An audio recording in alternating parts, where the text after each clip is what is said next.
Alrighty, it is Wisco Fanatics Tuesday night. Our draft series is kicking off. We're very excited to get our draft series going. We will have shows running from this week all the way through the NFL draft in a little over a month, so we're very excited. We got wide receivers today, which is going to be an exciting one. A little bit less exciting one next week, but a very necessary one with the offensive line. And then we're going to have linebackers and a bunch of other defensive positions. But today we're starting on offense. We're starting with wide receivers, so let's jump into it.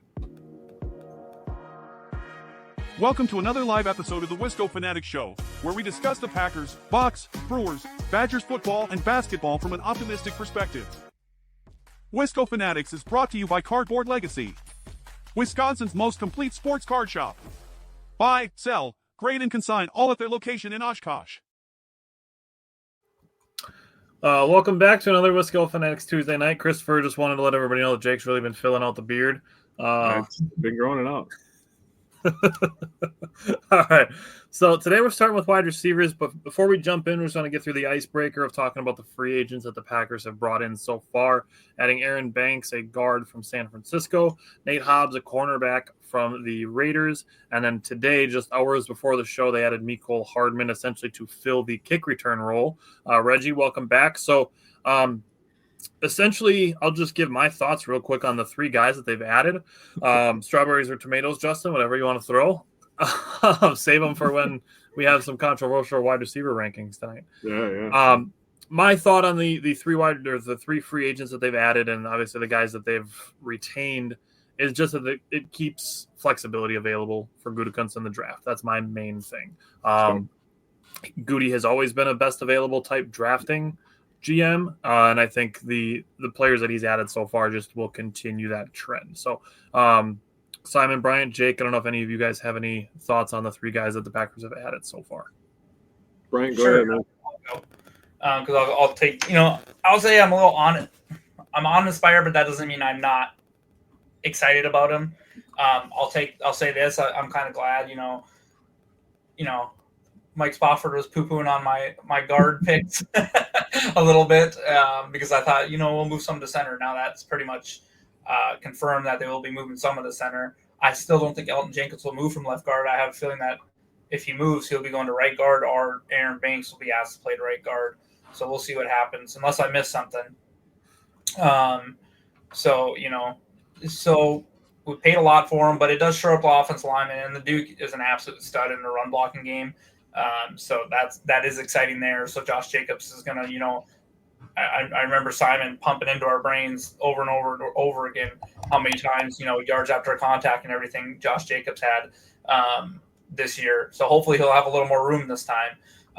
Hobbs, if he's going to play slot cornerback, I'm pretty excited about it. If we're going to try to change up his position full-time on outside, I'm not as excited about it. If we're going to use him as a versatile piece, then it's just still exciting. Not a huge needle mover for me, but a solid piece. I still think if we lose Ja, which is trending that way, that's still a net loss in the cornerback room. And then not getting an edge defender kind of hurts. As far as Mecole Hardman goes, as long as it doesn't change our strategy, we're going to have to draft a wide receiver, in my opinion, at the very minimum in the first 3 rounds, at least one of them. As long as they're not, for me, Mecole will be a return specialist and someone that can do some end arounds and stuff like that. So leave it to somebody with a Vikings name to say my needle's a solid piece. All right. Well, with that, Jake or Simon, you guys have thoughts, or you got more, Brian? Yeah, I'm gonna let Simon chill for a sec. I'll take this one, Simon. Don't worry, buddy. So for me, I really like the Aaron Banks move. What were the two main storylines on offense last year for the Packers? Josh Jacobs is good, so he was a great signing. We need to run the ball with him more, and Jordan Love injury, right? So doing stuff with the offensive line, maybe trying to keep Jordan Love upright a little bit, let him get hit less, and running the ball more with Josh Jacobs. Love that move. I will never, ever be upset about working on the trenches. Never. Yeah. I will never say anything negative about it. You want to make it no matter how many pieces the Packers have at that offensive line, we will always have it in our draft series. Yeah. It's just such a necessary thing, and the Packers are always going to be invested in it. Yeah. Oh, that's Bryant's brother. That makes sense. Yeah.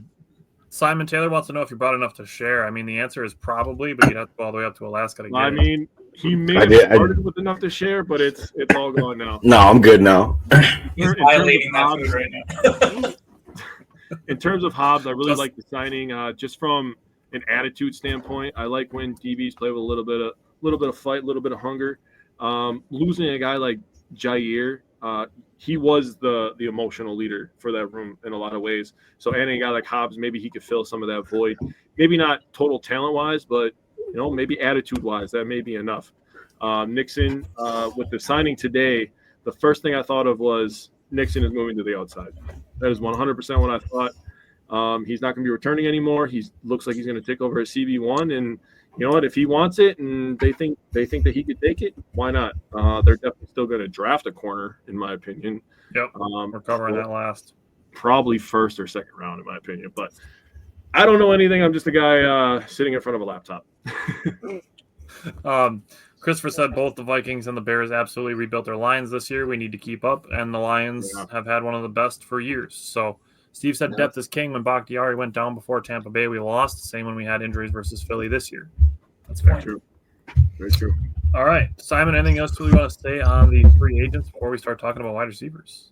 Yeah, I don't think these aren't guys that we necessarily had on our radar as high thoughts we wanted them brought in, but it also kind of makes sense. I think I kind of said something about it earlier. Goot likes the guys that come off their first contract and go into their second contract that are still very young, and both these guys fit very well. And I think he's kind of, especially with the Banks deal, hoping that he can still get a little bit better. And he fits the scheme so well with his ability to just move and stuff. Some of his pull plays are just downright disgustingly good, and Matt LaFleur loves that stuff. So that one may be a little bit of a projection. I thought maybe slightly overpaid, but if he gets better, then it's he's still better than what Josh Myers was offering. And this is just another summer where we're going to be going into the year not knowing who's going to start basically across the first four pieces of the offensive line. And we don't know what we're going to, maybe this spells it out for where they want to play Jordan Morgan too, is at left tackle. Cause and I know I'm getting a rabbit hole here a little bit, but, Brian Gutekunst came out after they drafted him and said they saw him as a tackle, but they were trying him at right guard because Rasheed Walker kind of already held down that spot. But next year, Rasheed Walker's a free agent, so that could spell them trying to play him as the future left tackle. Yeah, remains to be seen. Oh, sorry, go ahead. I was just going to jump in on the left tackle thing, is because the Packers could be in a position where they have to choose between Rasheed Walker and Zach Tom. Yep, and I would choose Zach Tom every time. Exactly. Well, maybe Rasheed Walker ends up getting traded to Cincinnati for a certain player they have over there. Who knows? Oh, yeah. I mean, someone said kind of something about trading Rasheed Walker, too. I probably wouldn't at this point, unless, especially with not really knowing where Jordan Morgan's at because of his slew of injuries and stuff. As far as Nate Hobb goes, go ahead. I was just going to jump in one more time on the offensive line part of it. We can see how this summer kind of goes, too. Yep. And we get into it and we start seeing, in training camp and, the OTAs and stuff like that. If Morgan is looking good, looking the part, and they've drafted a couple offensive linemen as well, the depth could be rebuilt already. And then, Rasheed Walker could be I don't want to say expendable because he is a good left tackle, but, just being able to move a position piece of depth. If Rasheed Walker plays like he did the last couple of years, I wouldn't be entirely shocked to see him get close to a $100 million contract next year in the offseason if he plays well again this year. Look at the backup for San Francisco that the Chiefs just signed for $15 million a year. He was the backup tackle. So the prices are insane. As for Banks, I think it was we paid him a lot, but Will Fries got even more. And then I haven't seen many people coming, maybe never mind. I think Fries was a 5-year, but it's pretty close in the same ballpark. And you haven't seen too many people coming out and say it was an overpay other than fans, which, we don't really know what the market was like for him. So I still think it was a solid, That's the other part of it is that he said that's Chris. That's Brian's brother brought up that young going into second contract players were pretty scarce this free agency period. Yep. 2025 was looked at as a pretty weak free agent class. That's just a kind of a fact of generally accepted as far as the NFL is concerned. And he brought up that a lot of teams overpaid because of that. And, you bring up the market. That's kind of just how the market goes sometimes. I mean, we had this conversation about Jordan Love. And they're like, oh, my God, they paid him that much money for one good season? And it's like, yes, that's where the market is. In a year from now, that's going to look like a bargain. Jordan Love's now like the 5th highest paid quarterback. He was the highest paid for like 3 days. Yeah. And then Dak got 60. So, like, it's just one of those things where the market's going to continue changing, as well as the salary cap booming this year. All of these agents are now going to be like, hey, 15% of the cap used to be this. Now it's this. So that's just kind of the nature of where the league is going, and that's something that has to be brought up. Steve said Goody also has a strong track record with splash moves and free agency, given the benefit of the doubt. And that's the thing, is like you don't have to just go and sign Stephon Diggs just to have a big name free agent brought in. Yeah, I mean these are like really strong middle of the roster signings that like you need these to win Super Bowls, right? Yeah. You need those players. Not everyone's going to be your Super Bowl MVP, but if we went in and we run the ball for 160 yards in a playoff game and win that playoff game, Josh Jacobs is going to get all the credit. But then if you really dive into the tape, it might be Aaron Banks on those second level blocks that are really creating these holes. Yeah. So, and to get them out in front of, when they run screens and stuff like that, which is something we can talk about with Mecole Hardman. They can run screens with him too a lot. His average depth of target last year with the Chiefs was like negative 0.5. Yeah. Guess who's going to be pulling around when Mecole Hardman or Jaden Reed or whoever is running those end rounds? That's going to be Aaron Banks running right there. Banks. Yep. And that's a big dude coming downhill at 6'5", 325 pounds or whatever. Michael said both Banks and Hobbs both overpaid, in my humble opinion. And then wide receiver he brought up, I'll leave that part till later. But if you look at it, the top paid slot corner last year was like $10 million, and Hobbs got 12.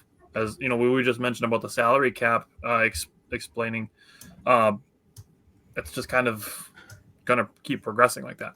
So it's not a huge, raise. Obviously, Hobbs isn't going to be considered the best slot corner, but one of the best slot corners on this year's free agent market. And don't forget when he was a rookie and they had him solely in the slot, he was an all NFL rookie, and then he something like a 78 PFF grade for the year. So like if they keep him there and use him once in a while on the outside, he could very well be a very, very good slot corner for us. Yeah. Justin said he just wants to sign Hendrickson. That's who we're talking about with a certain someone in Cincinnati. Steve said if we trade Walker, it's a good sign for Morgan. Same with Corey Ballantyne departing. The team already sees what's in the building. That's fair. And then your brother Chris brought up again, too, the sticker shock is real and it happens every time the cap has hit a big bump. That is absolutely true. Facts. Look at what Cincinnati just paid for 2 wide receivers. Yeah, like what was it, like $280 million or something? Or? $70 million a year cap it for the two of them. Boy, oh my God! I mean, and Reggie said it's all about guaranteed money, and that's I've seen it explained with Hobbs' deal that it's almost like 4 1-year contracts. Like they can his guaranteed money. Yeah, it's anytime they want to get out of it, they pretty much can without a huge cap hit. So, we've known this for a long time that Russ Ball is a wizard, and continue to trust him until he gives us a reason not to. But without further ado, Michael said that wide receiver that he's in love with in this draft is the Stanford receiver Aomanor in this draft. So let's get into wide receivers. And we'll start from the top. We're all going to have 15 wide receivers on our lists here. So we're all going to give our 1 through 15s. We all have 15. 2. Yes. I'm just messing with you. Like, it's in the chat. Like Brian asked yesterday. Like, it's in there. That was well executed. Nicely done. Nicely done. Got him. Justin said hard to retain several pieces when you pay 3 players a premium, and that's true, and that's why they're that's why their offensive line is the way it is. Tyler, you look like you just saw a ghost, my boy. I was like, goodness. Oh my God! drive to Alaska and on the gooch, or just wait until April when he's here. Yeah, it's only like 40-hour drive. You're good. Probably more. I'll wait like for 50. you to come to me. So we all have 15 wide receivers. We're all going to highlight 2 of them that we are very interested in, not even necessarily just from the Packers perspective, or maybe it is strictly from the Packers perspective. Either way, So does anybody want to go first? We're going 15-1, right? We No, can, we're going 1 to 15. we can do it either way. I like I going like- backwards. We know. All right, fine. Let's go backwards. Let's change it up. I'm fine with it. Let's do it. I mean, I don't know. I don't know how Let's go. similar. Let's go. Name your All number right, 15. all right. You start. You start. I have Torrey Horton. Ooh, okay. All right, Brian, you Brian, go. who's your 15? Deontay Thornton Jr. All I right. have Rock Taylor. Steve said it alphabetically. I'm down. Let's do it. No. You're gonna have to give me like an hour, dude. Yeah. Oh man, that hurts my brain to think about trying to put him back in that order. Hey, Yeah. Omanor would be number 1 then. Okay, my number 15 is Matthew Golden. Whoa. What? I told you guys weren't gonna like where I had him. Settle down on the YouTube over there. Simon, who's your 14? Wait, who's talking about Golden? Anyone? I am. Bryant has him. Okay, It'll be a while. we'll get there. Okay, then. Okay. All right, I have Savion Williams, TCU. Bryant, Okay. 14. Jalen Noel. All right. Jake, 14. Chimere DK. Ooh, I like it. 14 is where I have Tez Johnson. Okay. Steve said, I like it, Tyler. Die on that hill. I will. I'll save it. I'll save it. Wait, tell Brian because I was going to ask you why. Okay. But Yeah, I'll talk to him about him All right. here. Simon, who's your 13? I have Tez Johnson at 13. Brian, who's your 13? Xavier Restrepo. Whoa. See, now I'm offended. See, Yeah, we're gonna have this. Really? It's gonna happen. All right, Jake, who's your No, 13? no, no. This is where I have my supposed to be my second guy, but since we're doing it backwards today, this is where I have my first guy, Dante Thornton Jr. Out of Tennessee. He was at Oregon. 6'5", 215. He's 22 years old. Ran a 4.340. He has a touchdown. He had a touchdown on 23% of his catches. He did only have 26 catches, but he led the nation in 50-yard catches. He had 6 50-yard catches. So 6 of his catches are touchdowns, and 6 of his catches are over 50 yards. So this guy literally is just a one-trick pony, big play guy. He's surprisingly fluid with his hips. He has game-breaking speed and acceleration. He keeps corners on their heels, and he keeps DCs up at night, I wrote down. And he's a contested catches warrior, uses his long arms away from his body very well. He has 32 and 1/8 inch arms. And you're going to love this. His player comp was Christian Watson. Someone just So yes, Chris, That's exactly like Watson. That's literally the reason that I picked him, because I was like, we lost Christian Watson. What better way to replace Christian Watson than with a guy that's compared to Christian Watson? Yeah. So when I was looking at Deontay Thornton Jr., literally what I wrote down was MVS, because he averages like 25 yards a catch and he struggles with some drops. It's like His career average catch is 21.9. That's his career average over 4 years. That's Dang. insane. He literally is a one-trick pony. He runs fast. But think about this. If we took him in the 4th round, say we don't get something goes wrong, you take him in the 4th round, we're replacing exactly what we lost with taking the top off the defense. Yep. So Justin said he sounds like Nikhil Westbrook-Akine. he's way faster than Westbrook-Akine. Yeah, he's so fast. He makes fast people look not fast. That's how fast he is. People would be That's surprised. what Christian Watson does. People would be surprised to learn that Westbrook-Akine ran a 4.7 for his 40. Yeah, I remember that. Yeah, nicely done, Chris. All right, Simon, who's your number 12? Sorry, wait, 13 is where I have Nick Nash. Sorry. Okay. Let me give my 13 before we go to number 12. Now I'll go to number 12, Simon. I have Isaiah Bond. Okay. I hate you. Brian, who's your 12? So I'm going to talk about this guy, just the notes I gave on some of these people real quick. But that's where I have Jack Beck. He is 6'1", 214, 455. But he just basically elite focus and can break tackles and good. To me, he's a possession receiver. Their comp to him was Cedric Tillman, which isn't fantastic. But basically, possession receiver that can make tough catches. So wouldn't be the worst to get him. Yeah, Justin said he likes Nick Nash in the later rounds. I do too, especially like if he's there in like the 6th or 7th. I'd He was right there around my top 15. Yeah. For sure. Nick Nash and I are the same age. Adarian's getting ahead of me. Don't get too far ahead. Yeah, and he's Steve, very you're gonna love what I have to say about Restrepo. Steve said Thornton runs past SEC defensive backs with relative ease. Yeah. Touche. He's fast. Jake, who's your number 12? That's where I have Jalen Royals. All right. 12 is where I have Savion Williams from TCU, Jack Beck's teammate. Simon, who do you have number 11? I have Jalen Royals. Bryant, 11? Ty Felton, 6'1", he's a little light, but a 4.37, just speedy route runner, yak, good leverage, but he's small, so it struggles in press and blocking and stuff.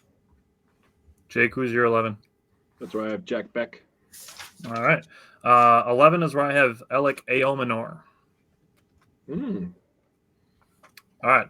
Top 10. Here we go. Simon, who's your number 10? Jalen Noel. Noel. Little Christmas. All right. Is that that's one of your guys, right? No. No? Mm-mm. Okay.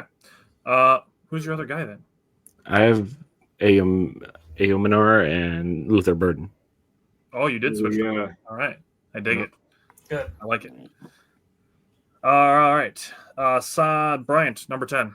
So that's who you kind of just mentioned him, Tyler, was Savion Williams. So real quick on him, he's 6'4", 222, but ran a 4.48.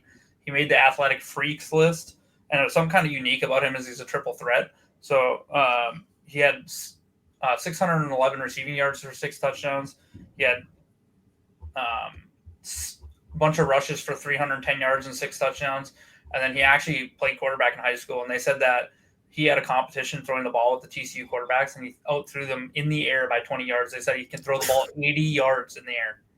Jesus. So he's kind of just an athletic freak, but suffers with some concentration drops and stuff. So it'd be Don't tell interesting. the Raiders, they'll draft him. Yeah, Yeah, right. Steve asked if our evaluations account only for talent, or do we also account for the Packers thresholds? We'll take the Packers like stereotype type players more into account when we do mocks.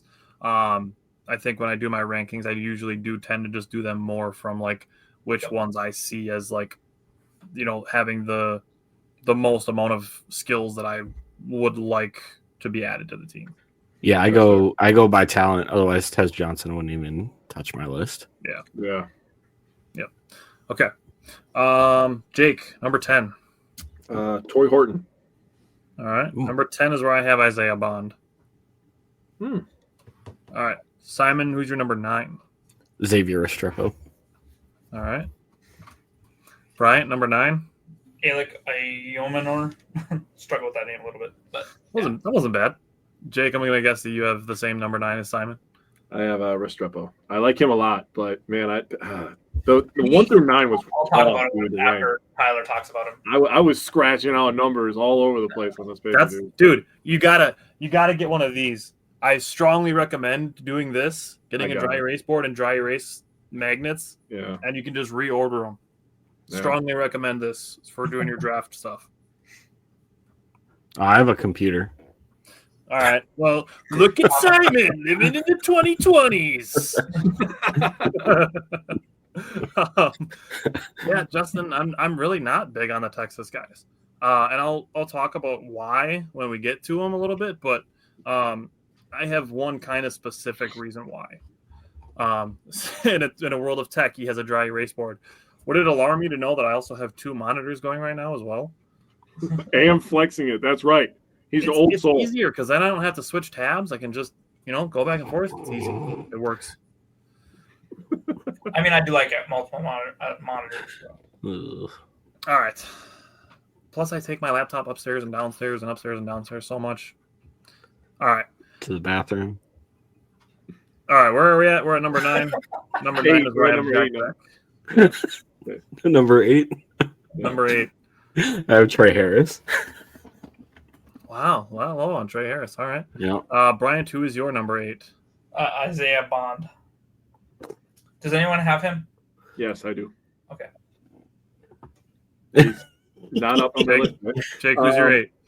This is where I have Aomanor. I wrote down something. This is the only person I did this on for this wide receiver list. I said, this guy is a Packer. When I watched this film, I was like, this guy is a Green Bay Packer. So, Simon, I hope you're feeling that same energy. Yeah, I have him a little bit higher. Okay, that's fair. Number 8 is where I have Torrey Horton. He was one of the guys when I was looking at wide receivers already in 2023 for an article I was writing. He was one of the guys that was kind of on my underrated list, as well as guys like Jalen Royals, Trey Harris, guys like Jacob Cowing, and who are now in the NFL. Jamari Thrash, another one. But going to number 7, Simon, who's your number 7? Yeah, I was definitely talking about IBS. Number 7, I have Jaden Higgins. All right. A lot of Higgins in the comments. I'm seeing that people are liking Higgins. Brian, who's your number 7? Yeah, mine is Jalen Royals. So just real quick about him. He's 6 foot, 205, 4.42 for his speed. Explosive straight line speed. He was a basketball player, so he could basically an ankle breaker, right? The concern with him is he didn't play a lot of talent. He's lesser talent frequently that he was kind of picking on, and then limited route tree. So he's definitely would be like kind of a specialist type that he could probably break some ankles and stuff. But I think he has some developing to do yet. His 2023 stats are crazy because he didn't play. He only played 7 games in 2024 because he had a foot injury. But in 2023, he had 64 receptions for 1,027 yards. He had 14 touchdowns in 2023. It was Jalen Royals and I think his name was Jaden Vaughn, and the two of them were just going absolutely insane for Utah State. He's very, very interesting, and he was originally, before I got to my second guy, was going to be the second wide receiver that I was going to cover. So still potentially up for some of this, maybe putting out some extra content on some of these guys that we didn't pick to be the ones that we covered. Otherwise, we'd be here for 4 hours, which some people might be down for, but I don't know that the general consensus is going to want everybody to want us talking about wide receivers for 4 hours. Steve said some have compared Royals to a poor man's Jamar Chase with respect to his combination of run after catch and speed. I think Jamar Chase has such a better route tree and stuff, though, in my opinion. Oh, yeah. Then I think that's where the poor man's Jamar Chase comes in. The thing that Royals does well, that Chase does, is he stacks DBs really well, and he uses his basketball feet. That's where the background comes in, is he stacks the corners and he knows how to box them out and make an easy throw for the quarterback. So I do like Royals, but you want to get out of my notebook? So, dude, sorry. Dude, I know that I'm not he covering read it him, like but 2 minutes I ago. literally wrote that he's good at stacking in my notes. Yep. Just get out of my notebook. Sorry. Let's see here. Where were we? 7. We were at what, 7? Mm-hmm. Brian, Yes. did you give your number 7? Yeah. Wait, no. Royals. Oh, yeah, wait. Go ahead. Never mind. That's where I also, like Simon, we have number 9, and now we have number 7 the same. I have Jaden Higgins. Number 7 is where I have Jalen Royals as well. Number 6, Simon, who's your number 6? I have Jack I Bash. don't watch the Notebook. I fell asleep the one time I tried to watch it. I have Jack Who's your number Bash. 6? My number 6 is Trey Harris. Jake, I who's have your 6? Trey Harris at number 6. All right, 6 is where I have Emeka Egbuka. Just not super high on. Future Packer. That's fine. I wouldn't be mad if he was, but I have other guys higher. Simon, who's your number 5? Number 5, I have Alec Aomanor. I have to look that name up. I always forget. Like, I hear it, and for some reason, I want to say Aomanor, and I know that's not correct. Like, it's Aomanor. That's how it's spelled, so I understand. I know. Yo Manor. I only speak English, so it is what it is. All right, so that's my guy. 21 years old, 6'2", 210, and like Jake kind of said earlier, this is like he screams Packer not only because of his play, but also like this is exactly the type of wide receiver that Green Bay needs in this offense. He's your typical, because we have a lot of like guys that can play inside in the slot, but he's like your typical big frame, prototypical X receiver, and he's a great blocker. He really uses his size to hold off defenders. He's got pretty good top speed, and I don't know why I spelled it right. That really good football IQ and awareness. I really thought he had good, like his comeback routes are like elite at the college level, and I thought he was a really good safety blanket for whatever QB that Stanford had playing that week. I think a lot of his production this year was down because of whatever Stanford had going on in the backfield. Sometimes he doesn't have necessarily the best hands and can struggle creating a little bit of separation, but he has a pretty decent contested catch rate over 50. I think it was 54.8%. And he was a really, I thought he was a good focal point of a struggling Stanford offense.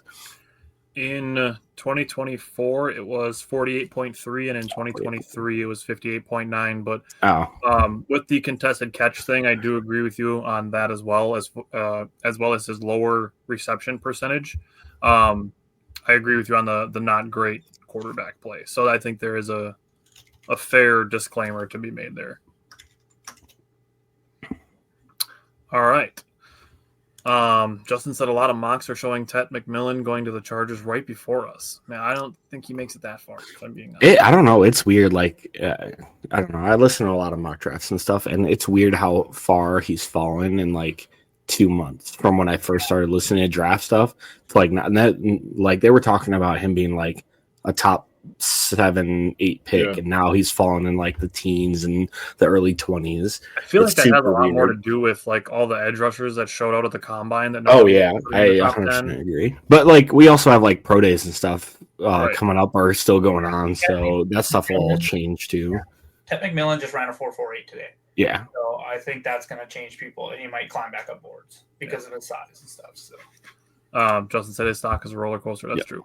Michael said, Aomanor has that Packer feeling to me. Higgins and Trey Harris are my other two that I like the best for Green Bay. Then he said that nose tackle, D-end, corner, and a wide receiver, not exactly in that order, are my first 3 picks in this draft. That's all positions that we're going to cover over the next 5 weeks. So stay tuned. Now that we're in the top 5, Bryant, give me your number 5. Yeah, that's where I have Matthew Golden, who I highlighted to talk to about a little bit. 5'11", 191, so a little on the smaller side. Did run a 4.29 though. So just for kind of a reference, his player comp that they comped to was Chris Olave, which would be nice if he could stay healthy. He's a burner who he hits his top speed really quickly. If you don't respect his speed, he's gonna stack you and leave you flat-footed. He's got good change. His route running doesn't need some work, but he does have good change of tempo and pace and quick feet. Once you get the ball in his hands, as long as another thing he struggles with a little bit is concentration catches. He'll drop the ball, but once he does get the ball in his hands, he's kind of a yak monster. Another thing I kind of liked about him, while he was described as a nasty route runner, I still think his route running probably needs some work and refinement. But something that is concerning with him to me a little bit is sometimes his effort kind of gets lost if he's covered or something like that. He'll kind of not put in a full effort. So that's something he needs to break to be going 100% all the time. He did house two touchdowns as a kick returner, so he would bring something there too. And then lastly, because of his smaller frame, he's going to struggle with blocks in the running game and stuff. So for me, if we're talking from a Packers perspective, he will not be a Packer. But I feel like if he can get the concentration down and clean up some of those drops, he has a very good chance of being the best wide receiver out of this draft class, just because of his speed, to be honest. So my biggest thing with both of the Texas wide receivers is they ran so much like short yardage passing. So it's hard for me to get a feel of how Golden and Bond would do in like a downfield passing game, just because Texas ran so much stuff close to the line of scrimmage. Not that the Packers don't, but for me, it made it harder for me to envision them as Packers than it did the guys that I'm going to highlight in a second. So it's not necessarily that I don't think they can be good, Like it's me putting Golden at 15 didn't have as much to do with the fact that I don't think he can be a good wide receiver.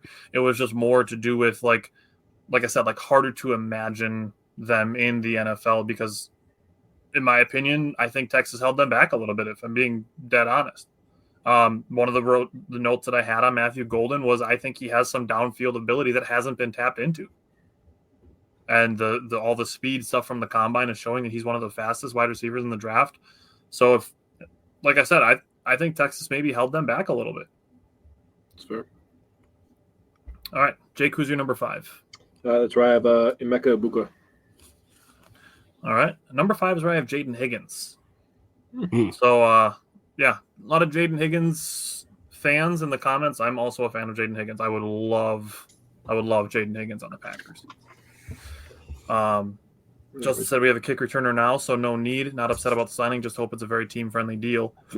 The kick returner that they signed is a 1-year deal, and I think I mentioned this to you already. I think it's almost guaranteed that it's going to be the minimum. Yeah. And if you draft a kick returner this year or a guy who has kick returning experience, he can be the kick returner for the next 3 years after this. As they say, don't confuse can't with didn't. Good eval, Tyler. Well, thank you, Steve. Yeah, and that's what I'm saying. I'm not saying they can't. I'm just saying it's hard to picture it because I didn't see it much. All right, top 4. Simon, who's your number 4? I have Emeka Ibuka. Excuse me. Brian, 4. That's where I have Jaden Higgins. Are any of you talking about him? We might just need to make its own video for Jaden Higgins. Well, I can give my notes real quick if really we're talking about him. But yeah, 6'4", 214, 447. So his ball control and route running tempo creates separation. So this is one thing Packers fans would like to hear is he's vacuum-like hands. He has a 3% drop rate on 350 targets. So He does not drop the ball very often. So impressive catch radius and understanding of leverage. He's versatile. The things that, negative is his straight line speed does have limitations, but if he can create the separation, then you don't need straight line speed necessarily. Look at what Devontae Adams was able to do for years and just still doing. And he can be passive and when it comes to a little bit of contested catches and stuff. So he needs to go up and get the ball and be a little more aggressive. So, but that's what I have for him. Definitely would not be sad if we walked away with Jade. The Packers did meet with him at the Senior Bowl. I had that written in my notes as well. At 6'4", 215, that is great size. Yeah. He had 119 targets last season. He only had 2 drops. Yeah. On 119 targets. So that's fantastic. Love that. I really liked his body control. When he's in the air, I think he can control his body well to adjust to the ball in the air. Reggie said, make that man a Packer. I would be very happy with Jaden Higgins becoming a Packer. He'll be right there, right? Unless he'll be right in our range. He also has a 6'7" wingspan. So, I mean, that's a pretty good catch radius. Yeah.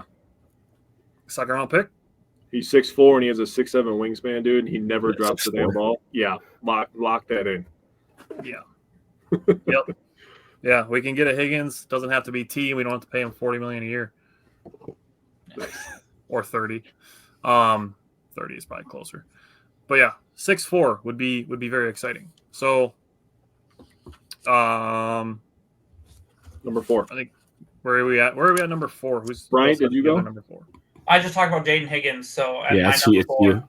So it'd be Jake now for number 4. That's where I have my last guy. I have Isaiah Bond as my number 4. As Steve said earlier, he is a multiple-time state champ as a sprinter in the state of Georgia. The 100-meter, he ran in 10.5 seconds, which is fucking insane. Then he ran the 200-meter in 21 seconds. So, yeah, he's, so fast. You just got straight line speed that doesn't stop. Yeah, he's super fast. So I am going to say, for the record, I did write all of this down before I knew we were going to sign Mecole Hardman because I cannot see the future. He has some special teams experience, so I like that about him. He's willing to go over the middle and take some contact. I saw him being really good at out routes, and the first thing I thought of is damn, Packers run a lot of out routes to not as fast guys as Isaiah Bond. Just going to say that right now. He was really good at dig routes as well. He does a nice job eating up cushion from cornerbacks and then breaking at the top of his route to create separation. He doesn't round off his routes either, so I thought he was really good, really crisp at the top of his routes. And he does run the ball. So when I was thinking about drafting somebody, I was like, I don't want Jaden Reed running the ball all the time. I would rather us draft some guy who can just take the ball 5 to 10 times a game. I should really say 5 to 8. And he did house one versus Bama.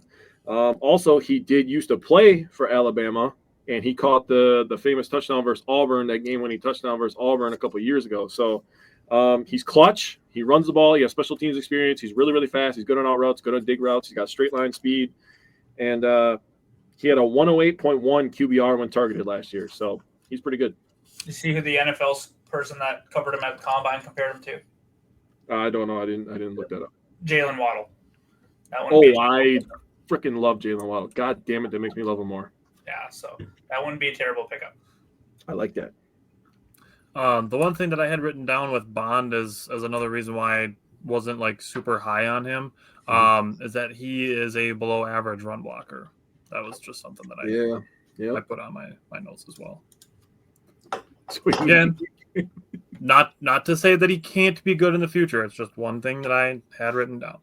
Yeah. So he's a giant penguin. Yep, that's exactly what that is. Him and Colin Farrell.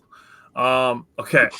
So number 4 is where I have Xavier Restrepo. I told this to Jake before I started the show that I didn't think I was going to end up liking him, and he ended up becoming one of my top 5 wide receivers. He had 69 receptions, nice, 95 targets, had 1,127 yards and 11 touchdowns. So 72.6% reception percentage, 16.3 yards per reception, had 503 of his yards after the catch. Forced 12 missed tackles. I think he is very elusive, has some great jukes in the open field, as well as downfield ability.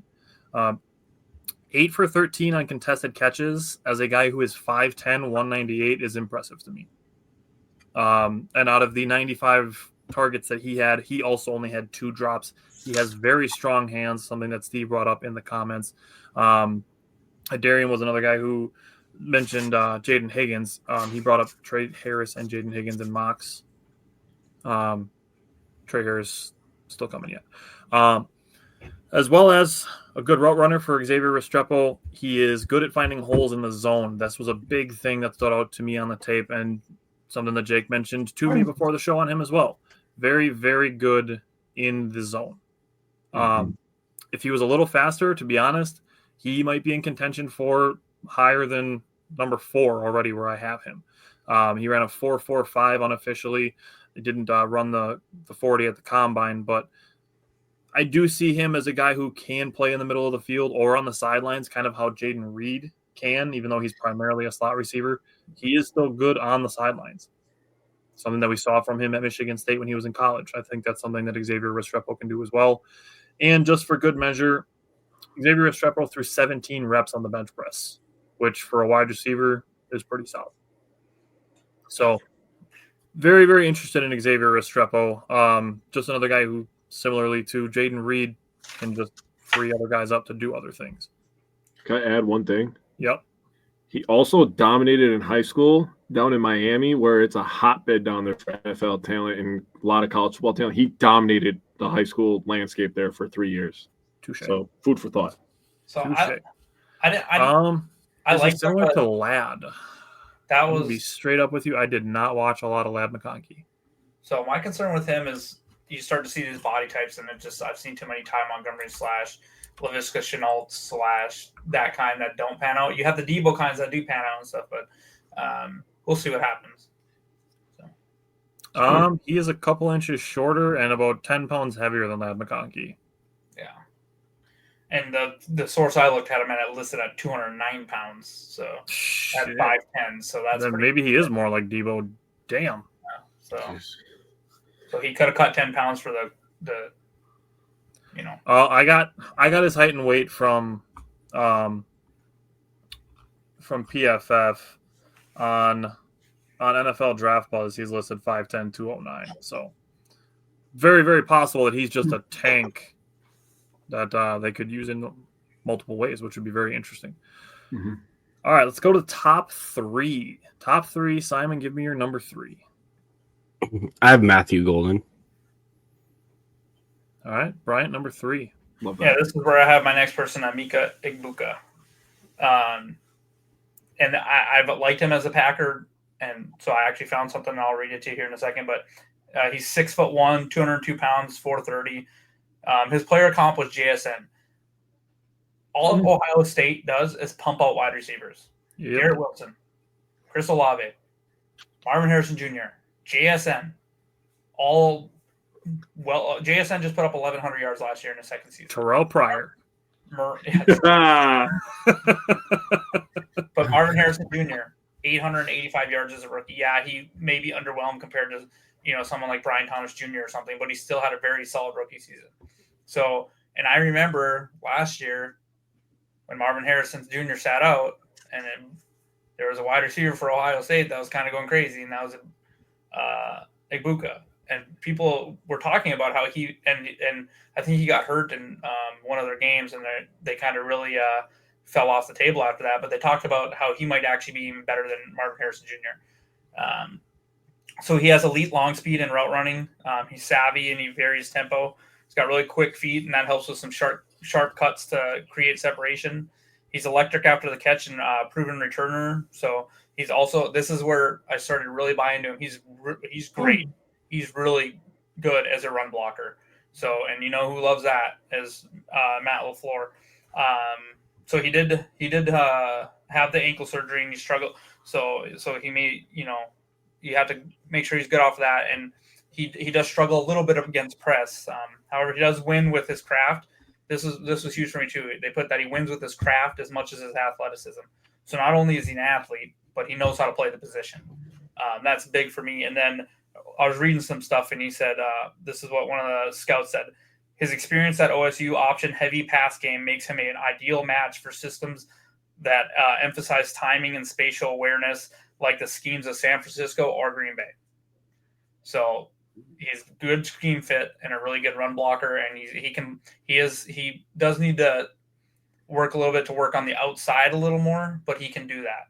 So for me, he doesn't work on the outside as much as we'd want right away, but I think he can get there because he's 6'1". It's not like he's small, and he's got good speed. So 4.3 is blazing fast. So to me, if we could even trade up just a few spaces and get Igbuka, I'd be very happy.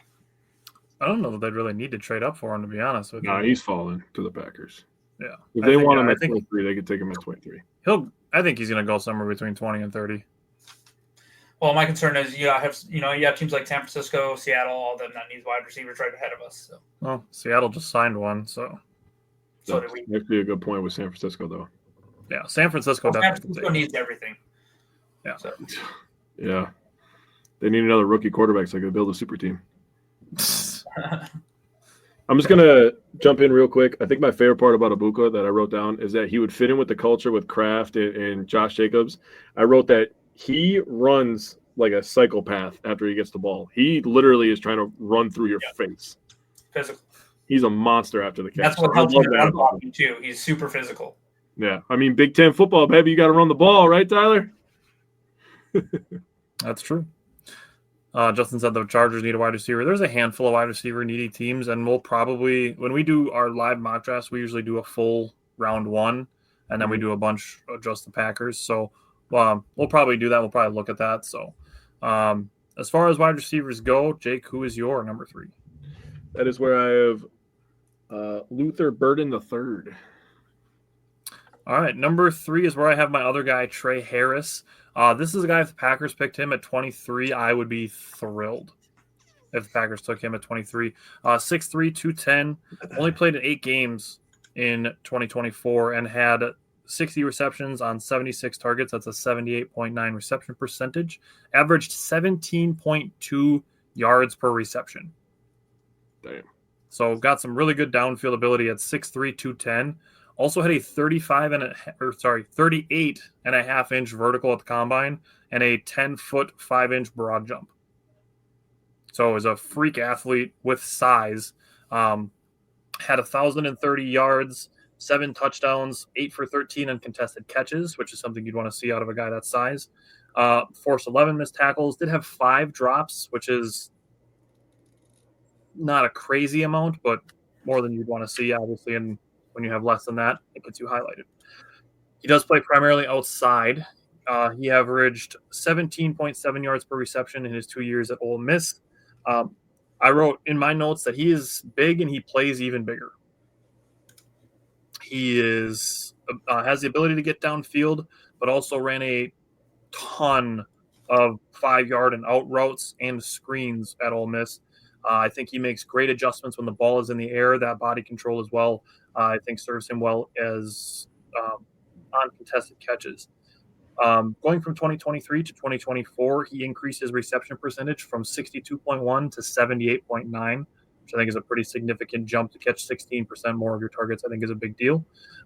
Very elusive for a guy his size as well. Again, being big and elusive and a freak athlete, I think, is great. Also, had the 12th highest run block grade for wide receivers who played at least 20% of snaps. So that was a big deal for me as well. Looking at his last year at Louisiana Tech in 2022, he had 10 touchdowns. He had 8 touchdowns in 2023 with Ole Miss, and then 7 touchdowns in 2024 in only 8 games. So he is a touchdown monster. So I would be very, very, very happy if the Packers pick Trey Harris in round 1. Justin asked if Burden played for Missouri with Brady Cook. That is correct. And Reggie said, hey, Butterhands, Adam turned out pretty good. I don't know if I'd go so far as to say 5 drops as Butterhands, but it's just there's guys who had fewer with more targets. So top 2, I think we're going to have a lot of the same names coming up here. But Simon, who's your number 2? Yeah, this is where I have Luther Burden. To me, he's just... This was like I purposely chose 2 guys that I thought underwhelmed for like as far as like production wise compared to their talent. And that's why Luther Burden he only had 600 and some yards receiving this year. 76. Yep, 676. Thank you. But to me, he's an all around disgusting athlete, and he's a natural playmaker with the ball in his hand. This dude forced 30 missed tackles. Yeah. Like that's absolutely insane, which was tied for first. He's a sharp route runner, elusive, and he's a yak monster too. And he has really good long speed. And while he didn't necessarily play a ton of outside snaps, I don't think it's out of the realm of possibility that he can. The obviously downsides, he's not really a great run blocker, he's not a really great run blocker, and he has had some concentration drops. But I really think he could step in and be that outside guy that he's not like super tall like some of the other guys we talked about, like 6'2", 3, 4, 5. But I think he has the long speed to stretch the field out and really play that X style wide receiver that Green Bay needs. So I have more notes on Luther Burden. He's still going to come up in my rankings here yet. The thing that I put on him, he's fast and quick. So this is going to be something that we come up with in multiple positions this year. But there's to me, there's a difference between speed and being quick, and it's that quick foot movement that obviously guys like Devontae Adams and Dontavian Wicks have. Those are the examples that I would give of quickness versus just, Christian Watson having speed. And with that usually comes good route running and good separation, which is something that Luther Burden definitely has. With him, you brought up his yards after the catch. In 2024, 55.2% of his yards came after the catch. Jesus. And in 2023, when he had 83 receptions on 117 targets for 1,194 yards and 8 touchdowns, he had 718 yards after the catch. That was 60% of his total. Was after the catch. So definitely a yards after the catch monster. So Luther Burden's going to be on my list yet. Brian, who's your number 2? Yeah, my number 2 is Luther Burden.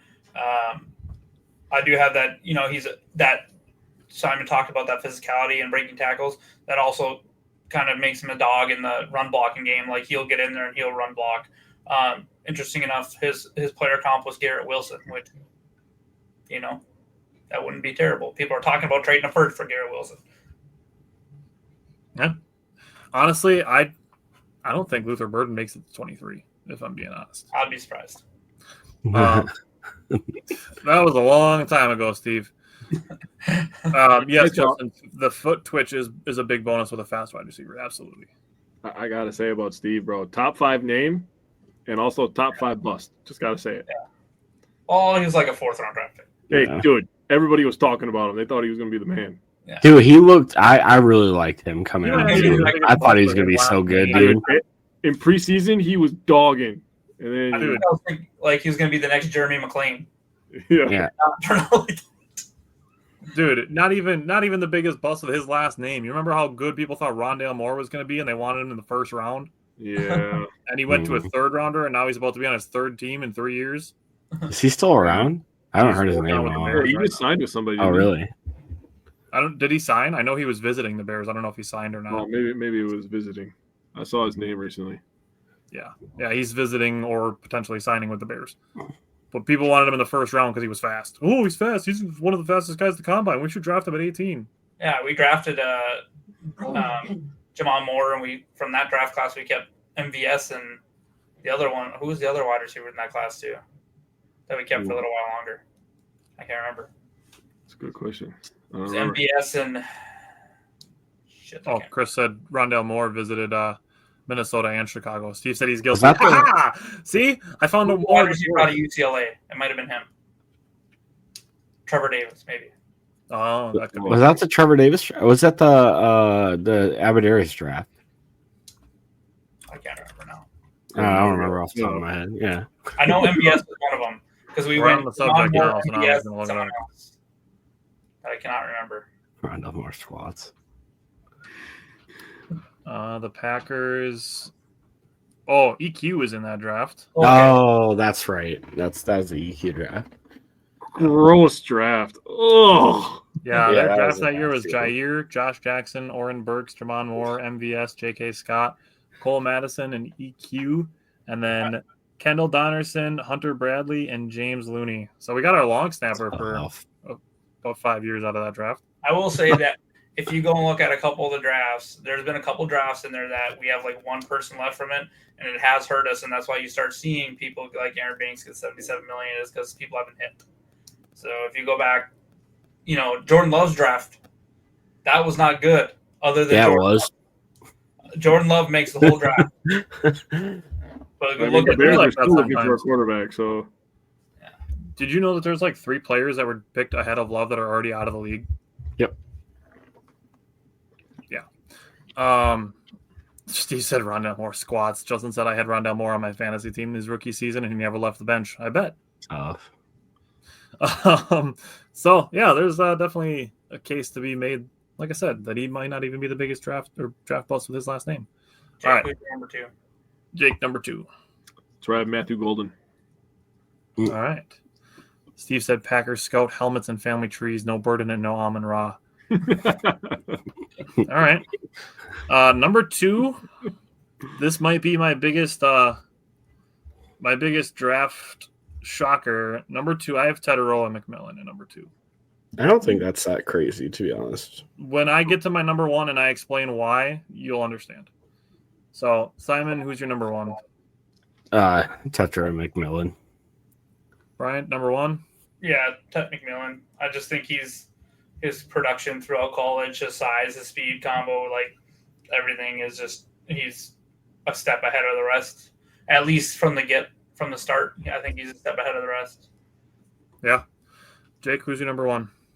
I also have McMillan, and partially because I got some nostalgia watching his film on the back shoulder throws, and I was like, oh, man. Then I threw on the Aaron Rodgers, Jordy Nelson tape after that because I was like, whew.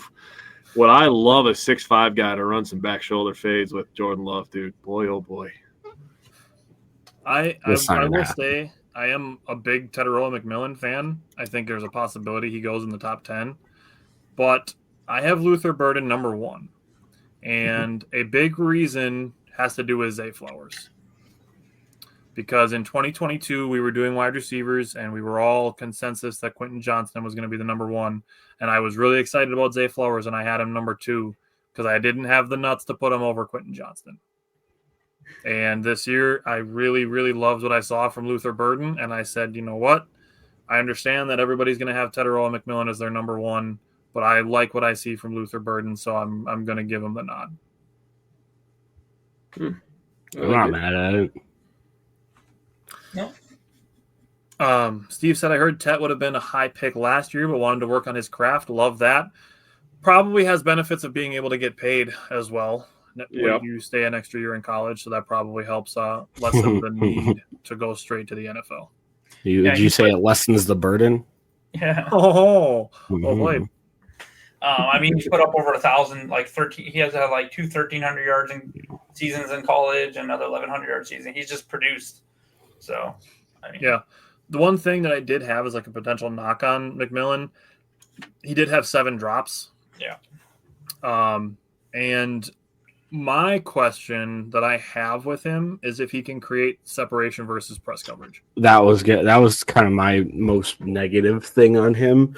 Was he might struggle getting separation on guys. Yeah, he doesn't. He's speedy, but he doesn't have the long speed to like really kind of, force over the top and burn people. So for that, people are going to get up in his face a little bit. So I can definitely agree there.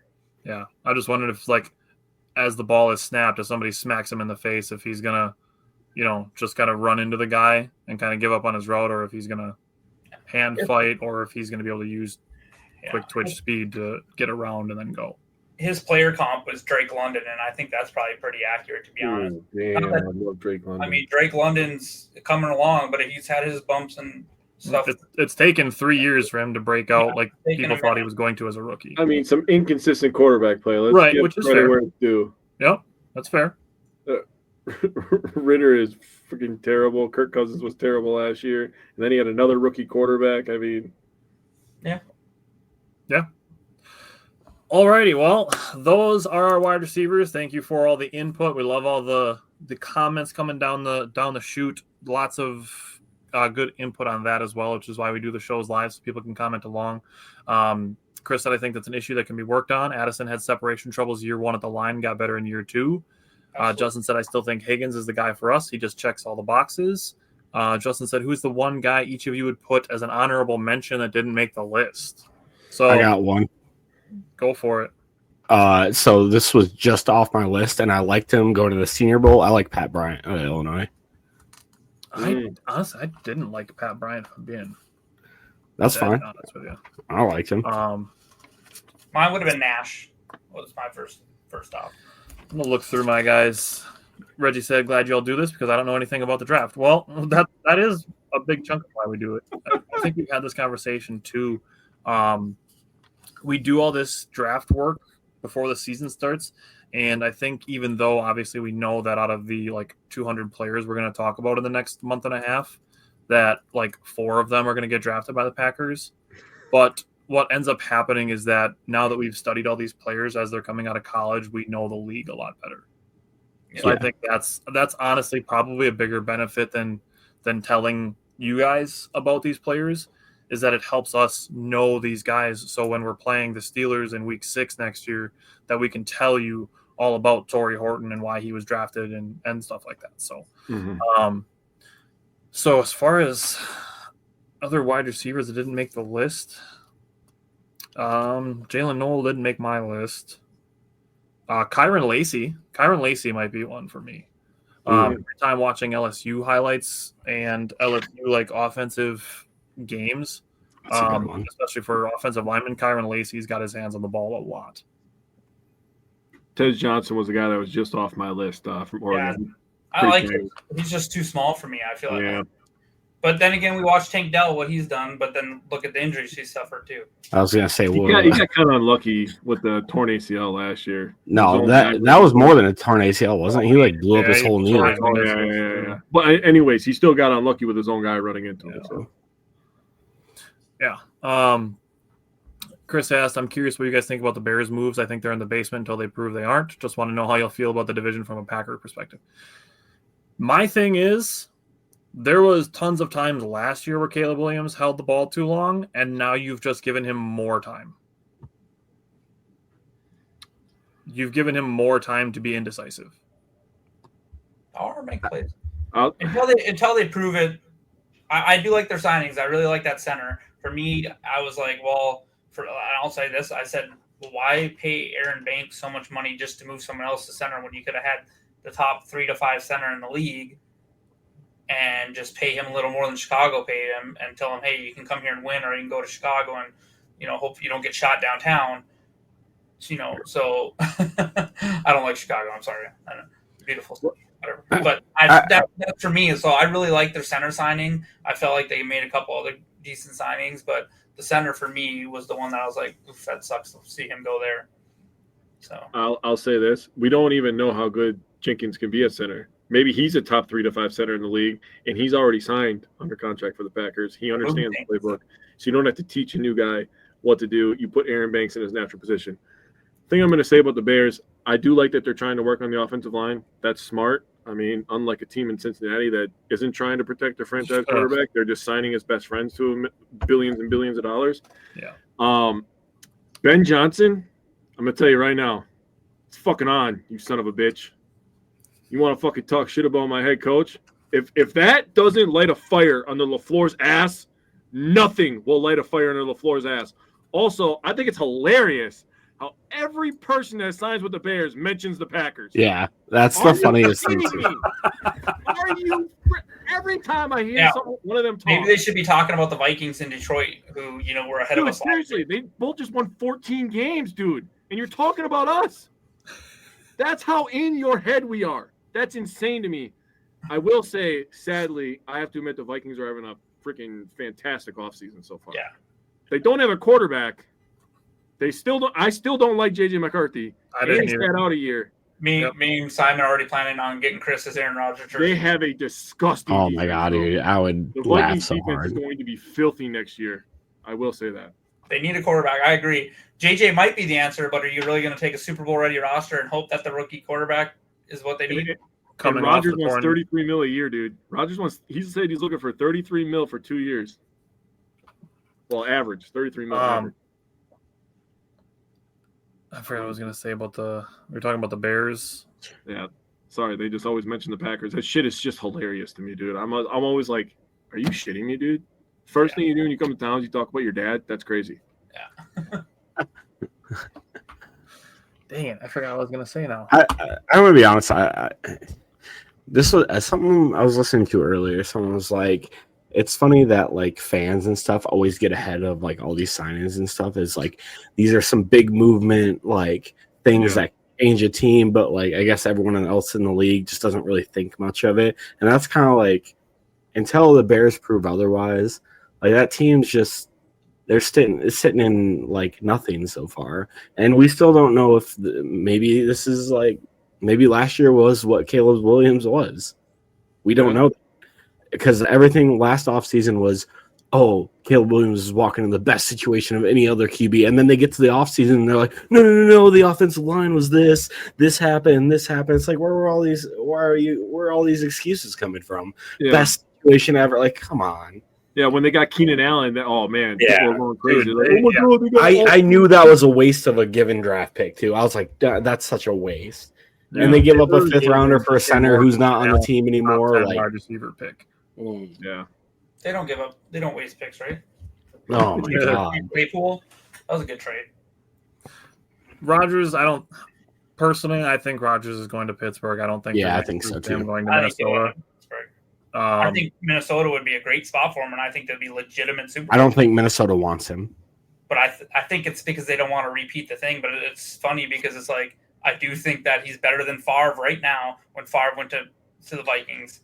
And I do think that he could make them a serious Super Bowl contender. And he started to become healthy at the end of last year and started to look pretty damn like Aaron Rodgers, even after all the stuff that went through. Like Aaron Rodgers, older Aaron Rodgers, but he's still making some throws and plays. And people are like, oh, he threw 11 interceptions. You know how many times I was watching a Jets game because I cared and I wanted to see what Aaron Rodgers was doing? He'd hit his wide receiver straight in the hands and it'd go through their hands right to the defender. Oh, they led this. They led the league in drops last year. The Jets. Yeah. The Jets did. Yeah. So as much as we're joking with Chris, like, oh, go get Aaron Rodgers. If Aaron Rodgers ends up in Minnesota, they are legitimate Super Bowl contenders. They're the best team in the North if they get Aaron Rodgers. They are better than the Lions. Yeah. Like, I don't think that's a question to me. Yeah, the Vikings would be disgusting with Aaron Rodgers. The thing that I was going to say was when you're talking about Drew Dahlman and the Bears getting him for $14 million, the thing we have to remember is that Drew Dahlman isn't going to walk into Lambeau and be like, hey, they're offering me 14. Would you pay me 16? And Goody also doesn't know that the Bears are offering him 14 to be like, hey, we'll give you 16 because they offered you 14. Like, it's not Drew Dahlman sitting down in a conference room at a table with the Bears on one side and the Packers on the other side going back and forth in a bidding war. No, I hear you. So I just think I'm not like trying to single you out. I think in general, just fans have to remember, like, it's not Madden. You don't get to see what all the top offers are for every player and just beat it by a million and be like, oh, he'll come here. So, No, and I agree. And I'm just saying that, maybe they had that conversation. Maybe he really, for whatever reason, wanted to play in Chicago. Maybe he has friends in Chicago. You never know. So, but for me, overall, I'm fine with Aaron Banks signing because we just watched Minnesota sign 2 very good defensive linemen. We watched Chicago get some good defensive linemen. Detroit already had, Detroit is a little weak on the defensive line, but I mean, we have to be able to protect Jordan Love, and that comes first. And it's still a big signing in my opinion. So. Yeah, and to keep Josh Jacobs turning. Yeah. Outside of Saquon and Derrick Henry, he was arguably the next best running back in the NFL. Like, Jahmyr Gibbs is probably up there too, but we're talking about a top 5 confirmed running back. Yeah. If Jahmyr got the touches, he would be right there with Saquon in production. Yeah. So. Yeah. But he's also got. I hate it for my fantasy team, but because I'm screaming at the TV all the time that they're continuing to give Montgomery carries that he shouldn't be having. But hey, whatever. He's a tone setter for them. I'll just say that. Yeah, that's true. Darian said, "I'm sold on Green Bay going defense with their first round pick. Wouldn't surprise me at all. Although if there was a year that they were going to go first round wide receiver, this is the year that I think it really depends, in my opinion, because if a bunch of the edges and defensive linemen and the cornerback, I mean, they all can't go off the board. So there's a very good chance that somebody's going to fall. Why can't I blanking on the name? But the cornerback out of Texas, like if he falls to us or something like that, you know what I mean? Pull the trigger, and I'm not going to be mad at it. I feel like there's going to be. But this is going to be the typical damn Green Bay thing to do. There's going to be like 40 people we absolutely love on the board, and they're going to find the one name we have to go research. Even last year we had to go, like, all of us had talked about Jordan Moyer, but he was like 8th or 9th on our 10th on our tackle list or whatever. Yep. We were like, wait here. So like they find a way of finding someone. I mean, I think we did Jordan Morgan and Graham Barton back to back when we did our first round draft last year. I did really like Graham Barton. And they just flipped in the actual draft. Graham Barton had a really good rookie year. Yeah, he went one pick before the Packers. Yeah. Chris said he would love it if Minnesota took Barron. No. He said no. He said they think they trade back. You guys have Jeff Okudah now. You don't need him. Former number 3 overall pick. Great pickup. Hobbs is wearing 21. 21 will always be Woodson. Steve said you've seen the movie. True. All right. Well, again, thank you for everybody for tuning in, for all the comments. We appreciate it. Those are our wide receivers. We will make lists out of these. The guys are going to send me their list, and I will consensus them out, and we'll come up with a consensus, probably top 10, because there's a lot of variance in our top 15s. So keep an eye out for that. And then next Tuesday is going to be offensive line. Again, it's not going to be a sexy show as far as stats are concerned, and I promise you, watching tons and tons of offensive line play is not an exciting thing. No. But when it comes to the NFL, it is a necessary position to research, and it is a necessary position to invest in. So the Packers are always going to do so. We've known this. We will always know this. And it doesn't matter if it's a position of need or not. We are probably always going to cover offensive linemen because the Packers are probably always going to draft 1 or 2. So join us again for offensive line next Tuesday, and then join Jake and I tomorrow. We're going to be talking about the Badgers and the Bucks as well, and keep an eye out on our pages for the Brewers content that we're putting out every day as well. And we will see you guys tomorrow, and then Simon and Bryant, we'll see you guys next Tuesday. Go Pack, go. Go Pack. Peace.